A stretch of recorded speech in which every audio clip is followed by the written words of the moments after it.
Before we begin, ensure that you are completely alone. Listen closely to the rain. Every story has a beating heart. Some dark secrets simply refuse to stop. You're listening to Bloody Chapter, a chilling journey into the macabre. Silence bleeds into the dark night. The cold truth never truly sleeps. The rain had followed him since the city, but in the cabin it sounded different. Closer, heavier, like breath pressed against the glass.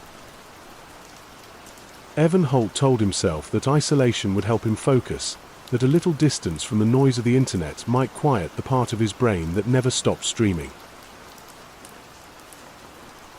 But when the first night came, and the storm turned the window into a sheet of liquid neon, he realized the silence wasn't empty at all. Evan had brought with him only the essentials: his cameras, his microphones, his glowing LED strips, and a single new addition, a glass terrarium covered with a black cloth. He'd called her Whispercoil, a rare import from Myanmar, if the seller could be trusted. A snake with scales like spilled oil and eyes that shimmered violet when light touched them just right. Locals said it could mimic human speech. He'd laughed at that then. Now, the thought didn't feel funny. He turned on his ring light, the cabin bathing in magenta. Rain glimmered on the windows, lightning pulsing blue in rhythm with the light. He hit record. "Feeding time," he said quietly, the sound of his own voice comforting against the static of the storm. He dropped a mouse into the tank. Nothing happened. The serpent didn't strike. It only raised its head and tilted, as if listening. Then the hiss came, soft, stretched, almost like syllables. Low, N-E. Evan froze. He checked the MIC levels. The hiss registered not as white noise but as a voice frequency. He replayed the clip. Alone. The whisper was clearer the second time. He uploaded it that night anyway. She spoke.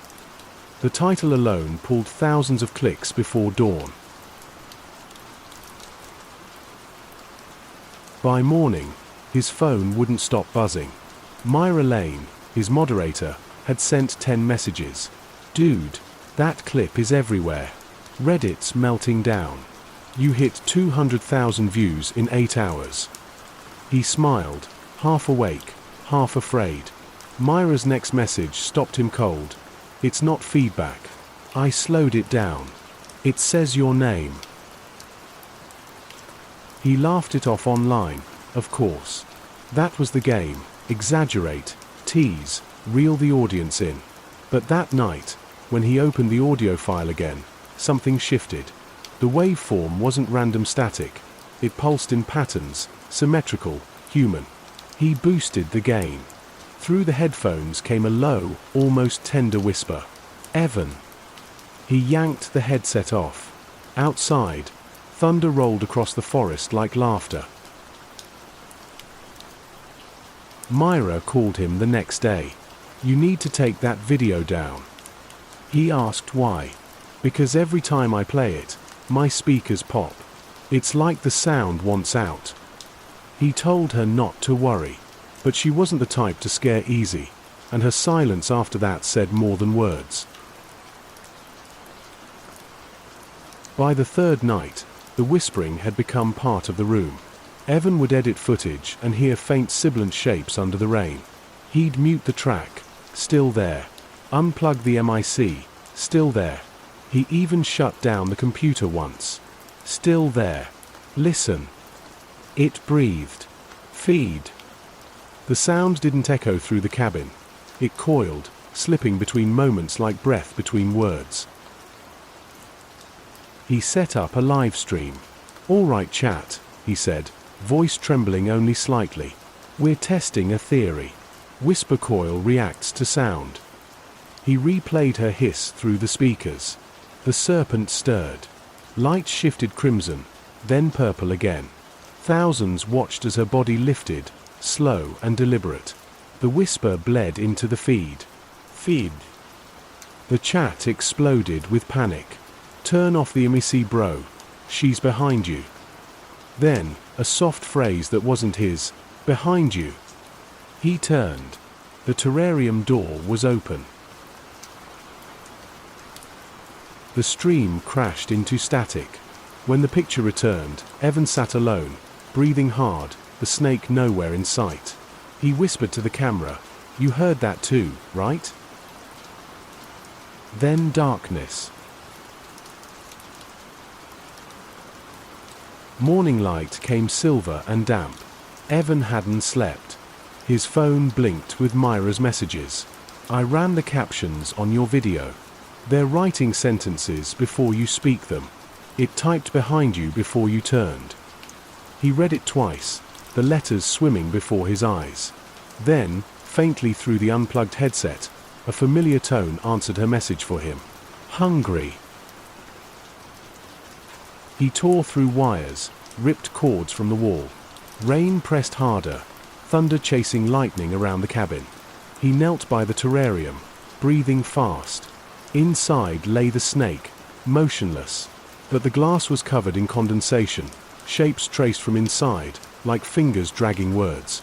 "Stay." That night, he didn't stream. He just talked to her. "Why me?" he asked. "You could mimic anyone." Her eyes caught the lead glow and reflected twin halos of violet and blue. "Listen," came the reply, slower this time, almost affectionate. Evan leaned closer. "You brought me voice." 4 days. The cabin blurred into neon and storm. His reflection began lagging a heartbeat behind him. He'd move, it would wait. Sometimes, when he looked too long, the reflection would smile first. Myra's calls went unanswered. Her last voicemail trembled, "Evan, please. Turn it off. The whispers in my recordings now too." Then came the final stream. Title, "Feeding Time, Last One." Rain thundered like applause. He faced the camera, hollow-eyed, voice calm. "Hey everyone. I think it's time to stop chasing the algorithm." His hand trembled as he angled the lens toward the open terrarium. "She's been teaching me something. You have to listen." The whisper rolled through the speakers, smooth and synchronized with his breathing. "Every story has a heartbeat," he said, and the hiss continued the sentence. "And some refuse to stop." He smiled faintly. "You're listening to Bloody Chapter." Then the screen fractured into static and rainlight. When authorities found the cabin days later, the computer was still streaming. The room smelled of ozone and wet earth. Inside the terrarium, coils of something immense shimmered with violet light, reflecting the glow of the monitors. No sign of Evan. Only the faint hum of the microphone, still live, still whispering. "Feed."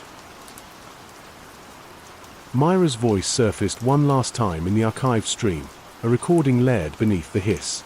"If you hear this, don't replay the clip. Don't listen.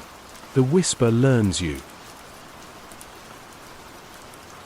But the viewers didn't stop. They never do. Each replay grew clearer, the whisper closer, more human. Subscribe. And if you can still hear it now, through the rain, through the silence between heartbeats, don't pretend it's gone. Because Whispercoil never stopped listening. She just found a new frequency. Like, share, and subscribe to Bloody Chapter for more stories that haunt the mind long after the sound fades.